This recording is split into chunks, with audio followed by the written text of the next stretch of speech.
17, 18, রাইবা 19, 20 দুটো বেশি দিয়েছি। এত লোকের মধ্যে তোকে দুটো বেশি দিয়েছি।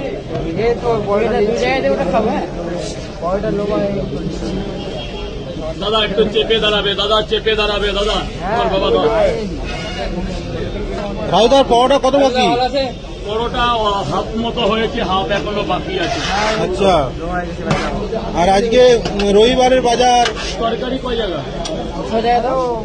আজকে রবিবারের বাজার তো আগের রোববার আমি ছুটি করেছিলাম, কিন্তু এই রোববার উপচে পড়া ভিড় করেছে। কিন্তু এতটা মাল, এত লোকের খাবারের মানে খাবারের ক্যাপাসিটি আমার কাছে নেই। তো অত্যন্ত ভালোবাসা দিচ্ছে দর্শক আমাকে, আমি ধন্য। তো এত খাবারের ক্যাপাসিটি নেই, তা প্লিজ সবার কাছে হাত জোড় করছি যে আপনারা আরো 5টা দোকানে চলে যান।